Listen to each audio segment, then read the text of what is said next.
अचानक मुझे किसी के चलने की आवाज सुनाई दी। मैंने एक हाथ में एक लैंप लिया और उसके पीछे पीछे जाने लगा। थोड़ी दूर जाने के बाद वो आवाज आनी बंद हो गई।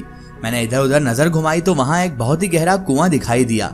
मैंने जब करीब जाकर उस कुएं के अंदर झांका तो मेरे आंखों के सामने एक ऐसा मंजर था कि मैं आपको उसे लफ्जों में बयान भी नहीं कर सकता, क्योंकि मेरे होश उड़ चुके थे। उस कुएं में मेरे माता पिता की लाश तैर रही थी। वहीं पर गिर गया। मेरा पूरा शरीर हिलकर रह गया। मैंने सपने में भी नहीं सोचा था कि मेरे साथ ऐसा भी कुछ हो सकता है, मुझे ये दिन देखने को मिल सकता है। तो फिर बात क्या है? मुझे जानना था इसकी मौत के पीछे का सच।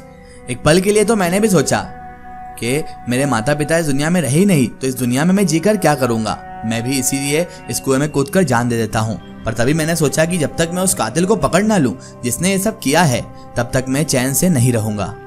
उसी रात मैंने कुएं से उनकी लाश निकालकर वहीं जमीन में उन्हें दफन कर दिया और इनकी भनक किसी को भी नहीं लगने दी कि मेरे माता पिता नहीं रहे।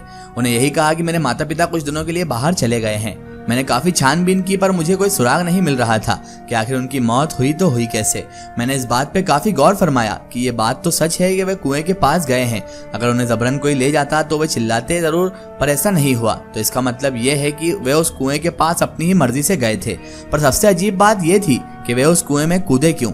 बात यही तक खत्म नहीं हुई। शायद लोगों को कुछ शक होने लगा था, तो मैंने उनसे फिर यही बात दोहराई कि मेरे माता पिता अपने परिवार में ही थोड़े दिनों के लिए चले गए हैं। मैंने अपनी इस डायरी को पहले से नहीं लिख रहा था। जब मेरे माता पिता की मृत्यु हुई तब से मैंने इस डायरी को लिखना शुरू किया है, क्योंकि मुझे सिर्फ उस कातिल को पकड़ना था। इसलिए मैंने इसमें अपनी दिनचर्या कभी अंकित ही नहीं की।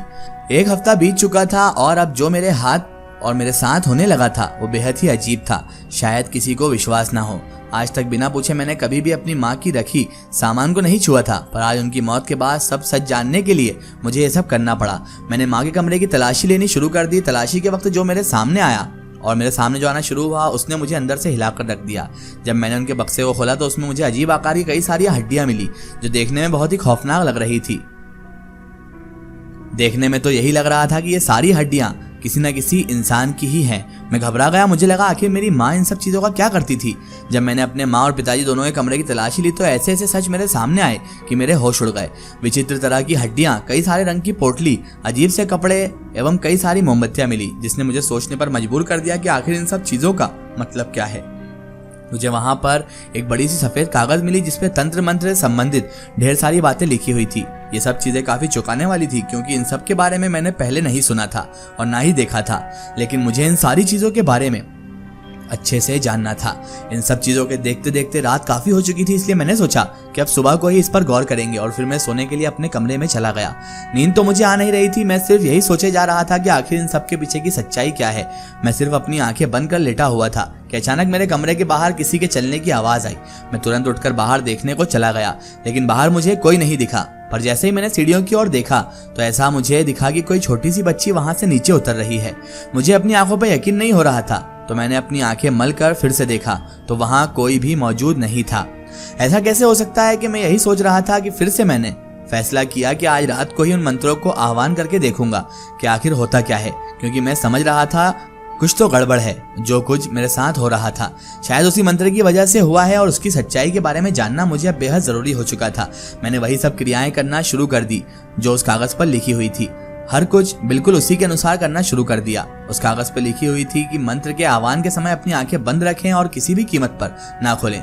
पता है, मुझे तो ये बात कभी कभी बेहद फिजूल लग रही थी। मैं सोच रहा था कि अगर ये बात इस डायरी में लिख रहा हूँ, क्या कोई यकीन कर पाएगा कि ये सब मुमकिन है। पर अभी तो इससे बड़ी सच्चाई सामने आने बाकी थी। मैं उस कागज पर लिखी हुई सारी क्रियाएं करना शुरू कर दिया था। कुछ ही घंटे बीत गए और मुझे कुछ महसूस नहीं हुआ। जैसा कि उस कागज पर लिखा हुआ था, ये क्रियाएं कुछ घंटे बाद आपको अपने आसपास किसी के होने की अनुभूति होगी, पर मेरे साथ कुछ ऐसा नहीं हुआ। मैंने सोचा ये सब फिजूल है और मैंने अपनी आंखें खोल दी।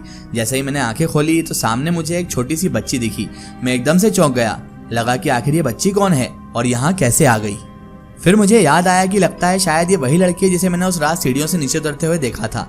वो बच्ची चुपचाप मेरे सामने खड़ी थी एक मूर्ति की तरह। मेरे अंदर बहुत गुस्सा भरा हुआ था। मैंने तुरंत ही उस बच्ची को जोर से पकड़ने गया, पर जैसे ही छुआ मुझे एक जोरदार झटका लगा, मानो मैंने बिजली की तार को छू लिया हो। देखने में तो वो बच्ची एक साधारण बच्ची ही लग रही थी, पर ये तेज उसके अंदर आई कैसे? एक पल के लिए तो हमको ऐसा लग रहा था कि हम पागल ही हो जाएंगे, क्योंकि अब मेरे साथ बहुत अजीब सा हो रहा था। सोचा ये कागज पे लिखी सारी बातें झूठ थी, क्योंकि मैंने आंखें खोल ली तो क्या हुआ, एक बच्ची सामने खड़ी थी। ये मनुष्य है, ना कि कोई प्रेत आत्मा। तुरंत ही मैंने उस बच्ची से पूछा कि तुम यहाँ कैसे आई और कौन हो तुम, और इतनी रात को मेरे कमरे में कैसे आई? एक बात तो हमें परेशान कर रही थी कि आखिर ये अंदर कैसे आई। देखने में तो ये प्रेत आत्मा नहीं लग रही है। फिर मैंने सोचा कि जैसे ही सुबह होगी मैं इसके घर छोड़कर आ जाऊंगा, और उस बच्ची को ठहरने के लिए मैंने एक कमरा दे दिया। वो बच्ची बहुत कम बोल रही थी। मैंने उतना गौर नहीं किया, क्योंकि अपने माता पिता की मृत्यु से मैं बहुत तनाव में भी था और मुझे उनके कातिलों को पकड़ना भी था।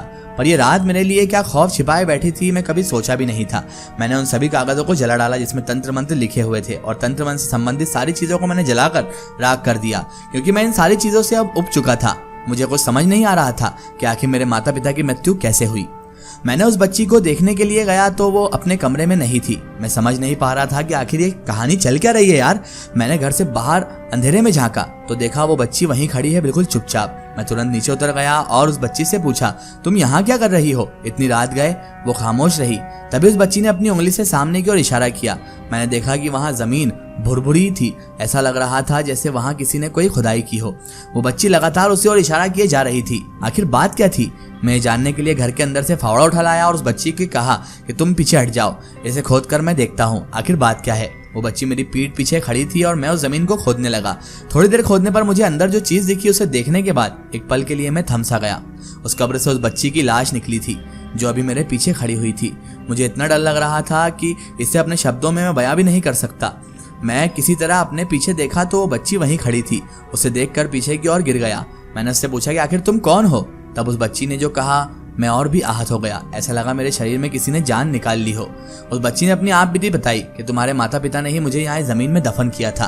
मैं अपने घर से बाहर खेलते हुए सड़क के किनारे आ गई थी, तब तुम्हारी माँ ने मुझे बहलाकर अपने घर में ले जाना चाहा और मैं उनके साथ चले गई और मुझ पर तंत्र मंत्र करके बेहोश कर दिया। और जब मैं जागी तो पाया कि मैं जमीन के नीचे हूँ, और जैसे ही मैं बाहर निकलना चाह रही थी तो तुरंत बाहर की ओर आ गई। मुझे लगा कि मैं बच के कैसे निकल गई।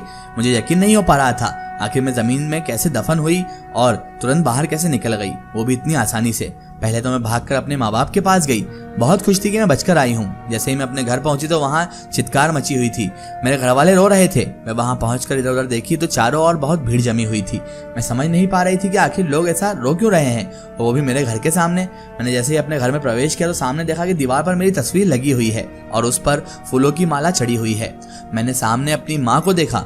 मैं तुरंत उनके पास चली गई और पर वो मुझे देख भी नहीं सकती थी। मैंने रोते हुए उनसे कहा कि आखिर मेरे से ऐसी क्या गलती हो गई कि आप लोग मुझे सुन भी नहीं पा रहे। मैं तुरंत अपनी माँ की गोद में बैठ गई, पर उन्हें कुछ महसूस ही नहीं हुआ। मैं उनकी गोद में बैठी हुई हूँ, वो बस मेरी तस्वीर को देखकर रोए जा रही हैं। मैं लगातार उनसे यही कहे जा रही थी कि माँ अभी मैं जीवित हूँ, फिर भी आप लोग रो क्यों रहे हो? पर मेरी बात का उन पर कोई प्रभाव नहीं पड़ रहा था। अचानक एक व्यक्ति मेरे आर पार हो गया और मुझे कुछ भी नहीं हुआ, यहाँ तक कि मैं हिली तक नहीं। फिर मुझे याद आया कि एक औरत ने मुझे अपने पास बुलाया था और उसी ने ये सब किया था। मैं वहां से भागकर उस जगह पे आ गई जहां मुझे दफन किया गया था। जब मैंने वहां की मिट्टी हटाई तो वो हट नहीं रही थी। मेरे हाथ उस पर स्पर्श नहीं कर पा रहे थे। थोड़ी देर में वहां वो औरत आ गई जिसने मुझे दफन किया था। मैंने उसको कहा कि आखिर क्यों तुमने मुझे दफन किया था यहाँ पर, लेकिन वो औरत मेरी कोई बात सुन ही नहीं पा रही थी, मानो मेरी आवाज़ उसके कानों तक पहुंच ही नहीं रही हो। मैंने देखा कि वो औरत एक फावड़ा लाई और उस कब्र को खोदने लगी। खोदने के बाद मैंने देखा कि मेरी लाश अंदर पड़ी हुई है और वो बुरी हालत में है। अब मैं समझ चुकी थी कि मैं मर चुकी हूँ, इसी औरत ने मुझे मारा है और मैं एक आत्मा हूँ और मुझे इन लोगों से बदला लेना है। मैं उस औरत का पीछा करने लगी। देखा कि वो घर के अंदर गई है और अंदर भी एक व्यक्ति बैठा हुआ है जिसने अपने आगे अजीब अजीब सी तंत्र मंत्र संबंधित चीजें रखी हुई है। वो औरत भी उसी व्यक्ति के बगल में आकर बैठ गई। फिर थोड़ी देर बाद वो औरत वहां से उठी और फिर मेरी कब्र के पास पहुंची और अंदर कुछ फूल फेंके और फिर ऊपर से मिट्टी से भर दिया। मुझे बहुत गुस्सा आ रहा था। मैं समझ नहीं पा रही थी कि आखिर इनका खात्मा कैसे करूं। तब मुझे अपनी शक्तियों का एहसास हुआ। तभी मैं उस औरत के अंदर प्रवेश कर गई और जब मैं जो करती वो भी वही करती, क्योंकि मैं अब आत्मा बन चुकी थी। बस मुझे एक शरीर की जरूरत थी। मैं उस औरत के अंदर घुसकर उसे कुएं के पास ले गई और उसमें कूद गई, और जैसे ही वो औरत मर गई तो मैं बाहर आ गई। अब मुझे उस व्यक्ति को भी मारना था जिसे मैंने उस कमरे में देखा था। फिर मैं उस व्यक्ति के पास पहुंच गई जो तंत्र मंत्र कर रहा था। मैंने उसके साथ भी यही किया जो उस औरत के साथ किया था, और दोनों को उस कुएं में डुबोकर मार दिया, और मेरा बदला पूरा हुआ। और मैं जानना भी नहीं चाहती थी कि आखिर वो लोग मुझे उस जमीन में दफन क्यों किए थे। आज तुमने उन तंत्र मंत्र के कागज को जलाकर मुझे मुक्ति दे दी है, और बस मेरी लाश को यहीं दफन रहने दो। और इतना कहकर वो बच्ची मेरी आंखों से ओझल हो गई। मैं अपने आप पर रोने लगा कि आखिर मेरे माता पिता ऐसे थे। अब मुझे उनकी मौत का कोई दुख नहीं था, क्योंकि मौत की सजा भी उनके लिए कम थी। मैंने अपनी इस डायरी में सब कुछ लिख दिया, और अब मैं भी उस कुएं में कूदकर जान दे रहा हूँ। इस डायरी को मैं फेंक रहा हूँ। जो कोई भी इस डायरी को खोलकर पढ़ेगा उसकी हालत भी बहुत बुरी हो जाएगी। और यही गलती कविता ने की, और अब वो पूरी तरह से विकलांग हो चुकी है। पर कविता ने इस कहानी को हमें बताया, जो कि अपने आप एक बहुत बड़ी बात है। दोस्तों, अगर आप भी अपनी जिंदगी की कोई सच्ची कहानी या सच्ची घटना हमारे चैनल से शेयर करवाना चाहते हैं, और आप चाहते हैं कि आपकी स्टोरी भी माई स्टोरी बुक चैनल से शेयर हो, तो आप हमें हमारे फेसबुक पेज पर कांटेक्ट कर सकते हैं और अपनी स्टोरी वहां पर हमें बता सकते हैं।